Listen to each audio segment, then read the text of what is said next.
whether she's conscious of it or not, she's expecting to be compensated for the opportunity cost of not spending her time and giving a relationship to men that she might prefer. A man who's less attractive is able to kind of level the playing field with more attractive men. Is modern dating impossible? Today we are reacting to Eric Siu interviewing Dr. Orion Taraban. He's a psychologist and men's mental health expert on the terrible landscape of dating today. I'm married, I don't have to deal with it, you do. Modern dating is impossible. It's an absolute mess. I mean, it's absolutely insane. There's a lot of there's a lot of things that go into this. Obviously, I want to hear an expert's opinion. I think I might disagree with him. We'll see. We'll see. So what do you think the problem is with dating today? I'll just throw that at you right now. Well, it definitely is a problem because we see that there are fewer people getting married. There are fewer people having children, which generally, but not always, happens in the context of marriage. But there are also fewer people entering into even casual relationships.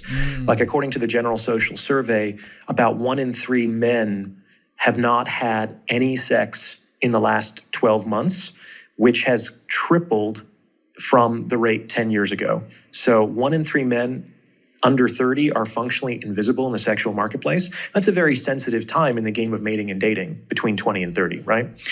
So we know that relationships are in a decline, which is actually kind of strange because it seems like it has never been easier with the uses of certain technologies to get into relationships. So it's a little counterintuitive, right? So there's a number of reasons why this is happening, okay? You focused specifically on successful individuals, and that is on some level part of the issue. So one dimension of this is that women increasingly are using their 20s to not prioritize getting into long-term relationships. Yep. On the whole, they're either prioritizing, let's say, fun, hedonistic pleasure like travel or short-term relationships, or their education and their career, okay? And this delays them seeking and finding long-term relationships until later in life. And this is potentially problematic for a number of reasons. First of all, the game of mating and dating shifts significantly at age 30. Age 30 is basically when the average man's sexual marketplace value exceeds the average woman's sexual marketplace value for the very first time, and it will never reverse after that point. So in their 20s, women enjoy a relative advantage in the game of mating and dating. And that advantage comes with certain privileges that, if they're exploited, make it easier to secure relationships on their terms. With modern dating specifically, it's because of too many options as well as technology. So you can swipe whenever you want and just find somebody that you can go out with, but not actually have a meaningful connection with. Because if you have Tinder or any of these dating apps, the woman has so many options of men that are constantly messaging her that she will rule you out in a split second and not actually take the time to get to know you as a man in today's marketplace. And it becomes very hard for men specifically with that. I think one of the issues as well is that back in the day, men and women found each other in very specific scenarios. Organic communities. Through word of mouth. Hey, I got a friend that you should meet. And blah, blah, blah. Now, those people that would have done that are now going on to online dating places. And that's the problem. I think part of the way to fix this is going back to, hey, trying to not do that. Meet people in person in environments that isn't going to be crazy. Don't go to bars. Don't try to meet somebody on, that's a dancer at a club or whatever. Go and actually meet people in holistic environments. And I think that's part of the issue because I found my wife at church. There was a different time. I know today it's a lot harder to do that for various reasons.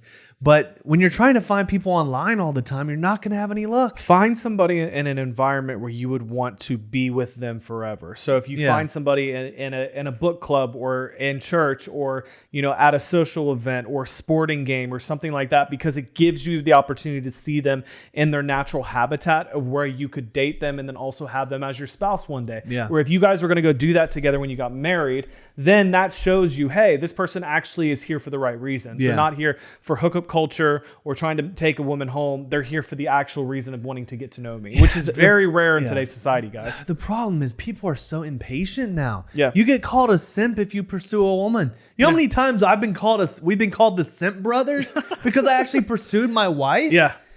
How often you can't pursue a woman now without a guy saying online that you're a simp. Yeah. And that's the problem. And most is of that those there's guys- no patience. but And most mo- of those guys are single. Most of those guys are simps, Yeah. actual simps. Yeah. Those They're- guys that are saying that? Yeah. Yeah. Because they don't know what they want. So they project their discomfort and anger on you because you actually had a wife that loves you. And guys, he has a wife that loves him. This is a very easy formula, okay? Find somebody in a habitat that you want to be with, that you enjoy being around. Not somewhere, like I said, clubs, dating. It pisses me off. If you're going to get married, it should be for life. Why not take some time to make sure that someone's the right person? Yeah, and stop swiping. It's not something of, oh, they don't appreciate me in the right moment. They don't see me for my value. Therefore, I might as well just go on to the next person. Okay, if you want to do that, you'll end up divorced, or you're going to choose a girl that's not worth your salt. Too many options is not always the best Patience, option. man.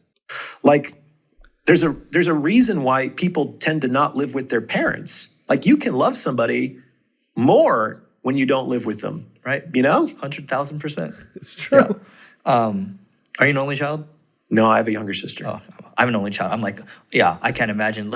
It's tough sometimes saying, yeah, you're going to live in the same It place is. with Some me. people are easier to love at a bit of a remove. Yeah. 100,000%. You actually have an interesting quote here. So you say all men pay, but the more attracted they are to you, the bigger the discount you get. Yeah, the more women like you, the greater the discount. Correct. Yeah, so like I said earlier, men generally are trying to transact resources for the sexual opportunity.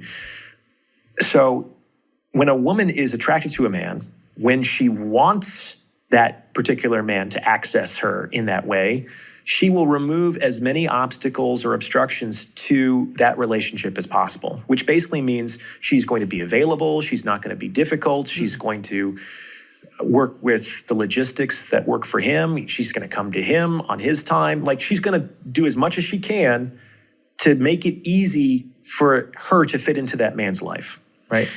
So that, on the whole, makes that relationship less expensive for that man because he's not going out of his way, he's not paying more than he needs to in terms of time and effort, et cetera, which also on the whole makes it more likely that he will move forward with that relationship. Because Interesting. no one, man or woman, will want to pay more for the same good than they absolutely have to. Do you understand? On the flip side of that, if a woman doesn't really like you, like you're not potentially her best option, but she considered entering into a relationship with you, she's going to want more. And on some level, that's rational because she's sort of, whether she's conscious of it or not, she's expecting to be compensated for the opportunity cost of not spending her time and giving a relationship to men that she might prefer. Opportunity cost for women in their 20s is way higher than men in their 20s because women time clock starts ticking in their late 20s to early 30s when in terms of having a family and raising children. So for them, yes, their opportunity cost is at a higher threshold. Yeah, and that's why women that when they end relationships or they get broken up with are usually much more devastated than Yes. men. And that's because now they think in their head again, I wasted so much time. I could have been with somebody else that would have valued me for Yeah. me. So therefore, now I have to start over, especially when you get 30. Now I want to have a family. Yeah. I'm waiting for that man. And therefore, now they're thinking in their mind, is this somebody that I'm going to want to spend forever with? And therefore, it's going to be harder for a guy to get with them because they're thinking through that lens of family. Why do you think some women in their 30s, mid to late 30s are more aggressive? Is because they're freaking out. They don't have the patience They don't anymore. have the patience anymore. Their time clock is ticking. I can be 50 and pop out 10 babies. You could. Well, not from me, but you know what I mean? Yeah, I mean, Getting high pitched again. Jeez. But this guy, it's opportunity interesting. cost. That's what I'm getting. It's Yeah. opportunity cost, and there is a transaction, whether you like it or not. Men transact finances and time for sex. Women transact opportunity cost and vulnerability and openness for sex. Well, especially after the sexual energy kind of dies down some. Yeah. Because often when you first get into a relationship with somebody or you're considering pursuing somebody, you're thinking, okay, it's about the emotional, how we're, they look amazing. The pursuit. Yeah, it's just that sexual energy. But once it dies down some, even after you get married, then it's, okay, how can I take care of this person? How does this person take care of me? So there's a lot of things that even if you don't understand what he's talking about, you're going to relate to it a lot longer or more down the road. Yeah. Women like less end up paying more. They have to do more. They have to give the commitment. They have to go out of their way. They have to make grander gestures. In fact, this is one of the main ways that men throughout history have secured access to women that might have been a little bit more attractive than they could otherwise get, is that they give them marriage, which is something that a lot of women really want. Yeah. And a lot of the more attractive men who have a lot of optionality won't give them.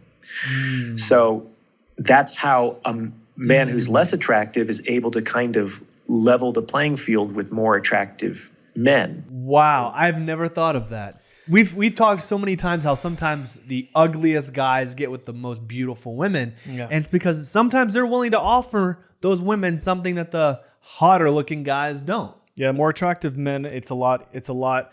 They have to be persuaded more because they have more options. Yeah. And that's just naturally a hypergamy thing as well for men and women. Yeah. Is women will settle down with somebody that they know that will be faithful to them and love them and build a family with them. They don't, and that's why women have a bigger trouble and bigger fear of marrying somebody that is either at the same playing field or better looking than them, because they're afraid of being cheated on, or that the guy is not hypergamous to just them, that he will have way more options down the line. And that's where we believe that faith has a big part to play in it. Just because you're a really good looking guy doesn't mean that you can't discipline yourself to be monogamous with one woman. It seems like the easier a guy can get women. Yeah. Of course, they're usually good looking, have more money, dress cleaner. Those guys don't feel the need to commit because they get it so easily. Yes, but I would challenge that, because I think a lot of men deep down do want companionship and do want a spouse. Yeah, I'm talking about the guys that are on the sexual marketplace sleeping around, like Myron from Fresh and Fit. Yeah. Those kind of guys that don't want any level of commitment. It's because they seem to find it easier to get women. Yeah. But for the guys that are the more average looking dude, the dude with the normal job, he has to offer something of value that often, just some scenarios, that often those guys don't have to. Yeah. What do you guys think of this video? Obviously, the dating marketplace is becoming way more complicated than it used to be 10 to 20 years ago. Leave us comments below. Let us know what your thoughts are surrounding this sexual dating marketplace today. And guys, we will see you on the next video. Thanks for tuning in. Peace. Peace.